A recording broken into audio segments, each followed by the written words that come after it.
it's Nick Short's BB Remix, and this is where I'll explore the social dynamic of Big Brother through videos and shorts. I capture live footage between the house guests before "You Are Not Allowed to Talk About Production" comes over the loudspeaker. Each week, look for brand new videos, so make sure you subscribe to my channel so you'll be the first to know when I upload a new video, and be sure to comment to say hello.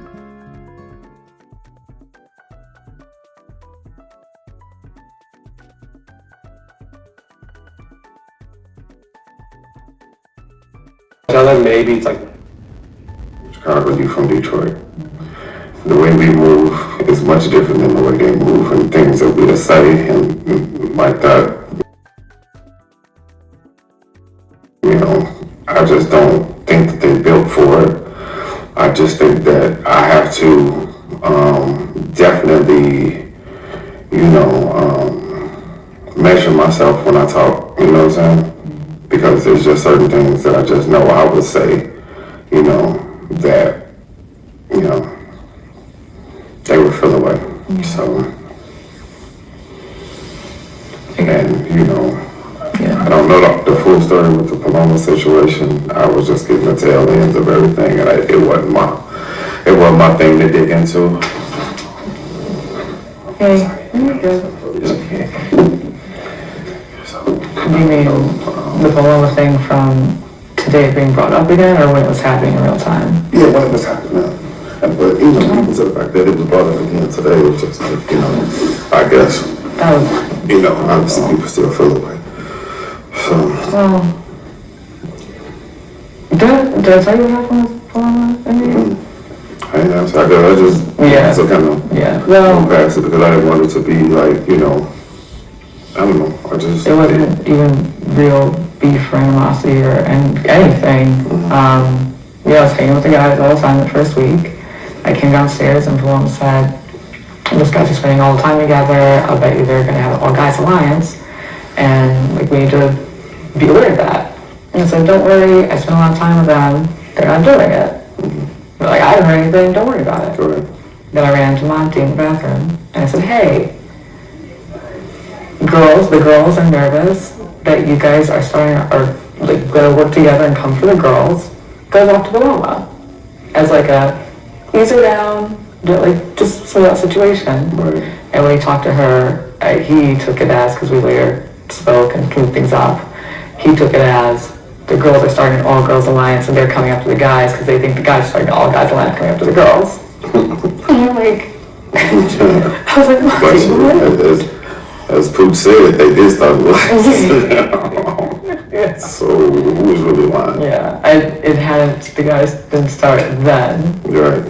But yeah, so I was trying to keep the peace, and then that video replacement speech happened where it was, you rub people the wrong way, you're hurting people, and I was like, what? And then that's what happened today. I was trying to learn from what happened with Paloma and say, hey, Nicole, you're my partner in this game, but if something is happening that's bigger than game, do what's best for you, whatever it is. Yeah, but sometimes it's best just to just offer support, not words. You see what I'm saying? Yeah. So now well, somehow that turned into me trying to play mind games and manipulate, and then I get being protective of your friends. I'm real protective of my friends, but for Daniel to throw that out and say that what happened with Paloma and it really impacting her was because of me, right. That was just tough. And here we are now. I'm proud of them, Michael and Brittany. Yeah, but ain't nothing over till it's over, you know what I'm saying? Right. But it's how you flip it, and how you. It's always the saying to me that I always say, anything can happen because anything happens every day. It happens every day, all day. You know what I'm saying? So it's a way to be in this, and it's a way to get out of this. Mm-hmm. You know what I'm saying? To not let them,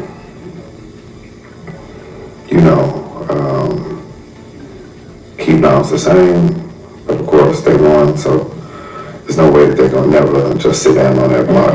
Obviously one of them gonna go for who the fuck would be crazy enough to not take double freedom.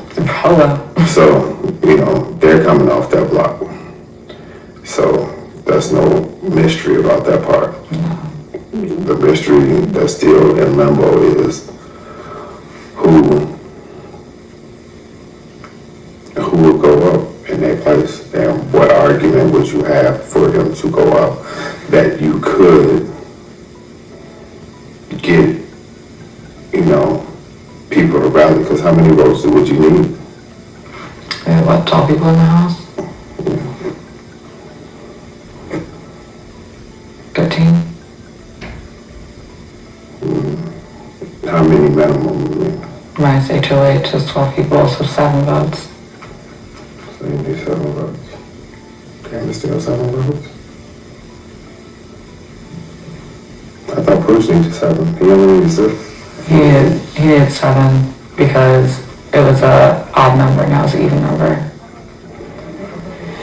Gotcha. Okay, because it was 6-6. Gotcha.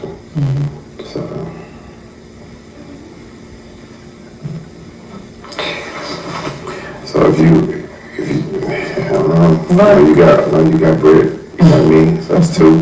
If you had Mike, that's 3. Yeah, I got these 3, I know that. If you had, you just got to make a bigger target. That's just the long and the short of it. I don't know. Of course, we in a prime, situation where anything can happen again. It could be another hit. And we don't know what happens to the bestie who is alone after an eviction. We don't. That could scare people. Yeah.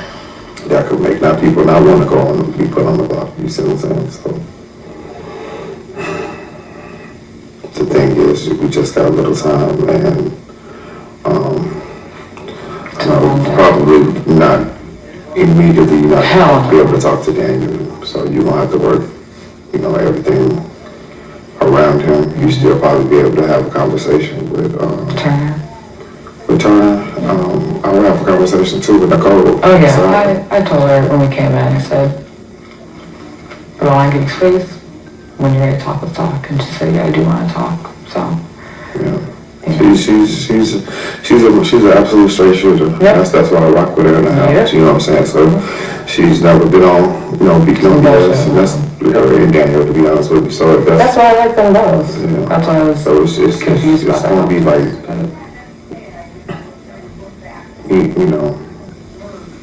you're gonna have to talk to her first, and then she'll, talk Daniel down, and maybe he'll do it, because right now he's just in his space. So, and you gotta respect and honor that. Yeah, I'd want the same thing if I were in that place, So who would you think that you were trying to campaign for? That you think that would want to go up instead? Mm-hmm. That would want to go up instead? Yeah. I've had a few conversations about Indy and Alyssa. That's been floating around. You said you would put up Indy and Alyssa.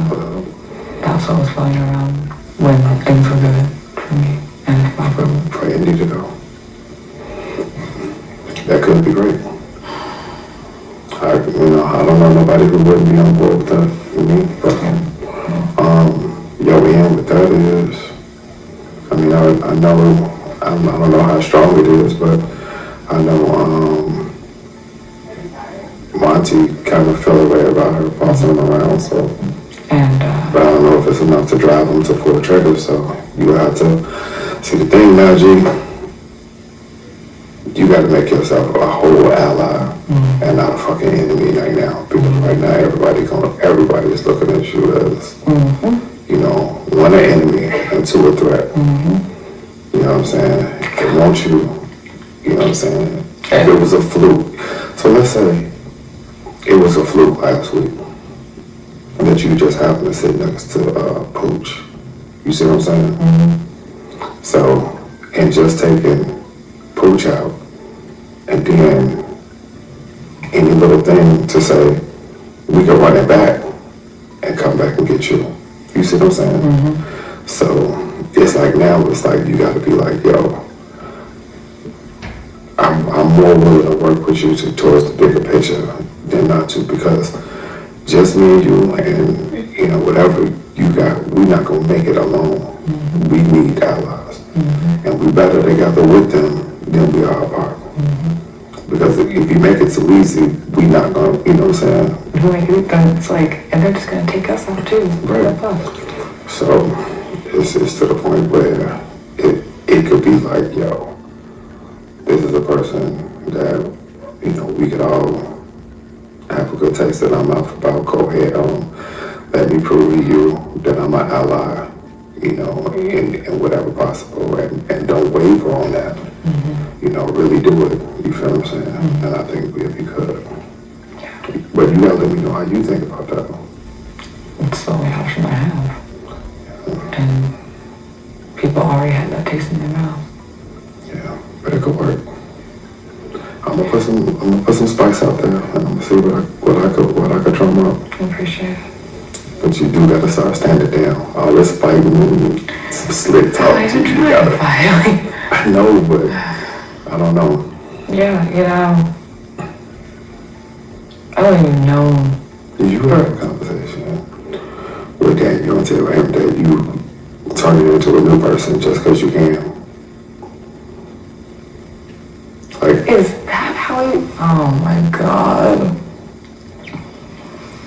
I said, the game here is interesting because outside of this house, I am like the most loving, sweet person. I know you are. And being in, like, this is a new, my big secret.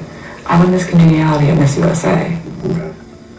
But I never campaigned outside the house to anybody as like, I'm nice and sweet and wholesome. I mean, I just am myself. Correct. Inside and outside the house. And when I won Miss Congeniality, people said it's not because you're so nice and sweet and kind, it's because you keep it real with everybody and you root for everybody and we respect you. And so that's coming to the game just how I want to be. I didn't change anything. Right. But being labeled outside the house as sweet and loving and everything, I said it's really interesting how being outside, that's how I'm perceived. So, But being in the house, you a whole, they oh my God. right? That's funny as hell. Yeah. I'm sitting here with Miss Congeniality. Literally, Oh, shit. literally. Look at God. My motherfucking A1 day one. But I haven't, Jesus. like, I didn't change behavior, I didn't change attitude, it's just the same person, but outside the house, I'm perceived as loving and everything, but here, and that's why I came to the show, because of the cookout. I didn't watch the show before the cookout. Yeah, I came because of it too. I know. And so coming in here, I was like, I don't want to call the cookout an anomaly, but it's not going to happen anytime soon again, right? But I came here because I wanted America to see that one or two black women in this house, you're not just the black bitch when you're strong, confident, assertive, what have you. And then, you know, all these conversations I'm having, it's like... But they don't get to see this. Like how you are with me, you don't have your wall up. Me and you just talk. And this is the part that they can't see. You see what I'm saying? And you gotta let them in this part. Nicole wanted me to tell you there's pizza and tater tots. Is she eating? Is Nicole eating? She's sitting out here right now, but I'm sure she will. Can you send her something? Can you ask her if she's not busy because she bought in my room? Yeah, you want me to swap out? No. Okay. I want to see you. Or you want to wait for her time to talk, or you just want to know? I didn't know if you wanted to swap us out or what. Yeah, you know what? If she do come, I'll talk to her real quick, and then just let me just get a temperature for how she feels. But yeah, you just gotta, you know, because sometimes people think that you just kind of, you know, insert yourself in conversations and things like that. So they just feel like, I don't know, just the conversations that I just been dipped into. So it's just like, you know, you just gotta, I think people just really do honestly got you misunderstood because,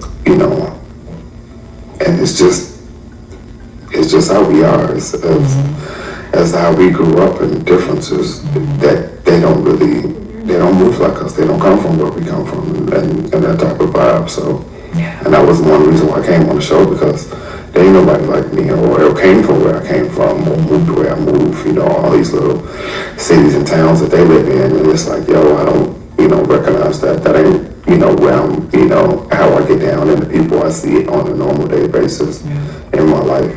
Sarasotas and all of these Utahs, and that ain't how we maneuver. So it's a difference. It's a difference in representation and culture. So it's just like it clashes. From Detroit to Chicago, it's different. Yeah. I'm from the South Side. I deal with crack addicts, gangbangers, and people randomly getting shot. On a daily basis. So it's like y'all not walking from that. You know what I'm saying? Y'all don't know that that type of time. Yeah. So y'all just know what y'all see. You know what I'm saying? Y'all don't know how to maneuver yourself in a city like that. Yeah, you'll come to Chicago, but I guarantee you ain't coming to the South Side like that. You're going to see that bean, and you're going to stay far as up north as you possibly can. Knock it off. Let's keep it a buck. Yeah.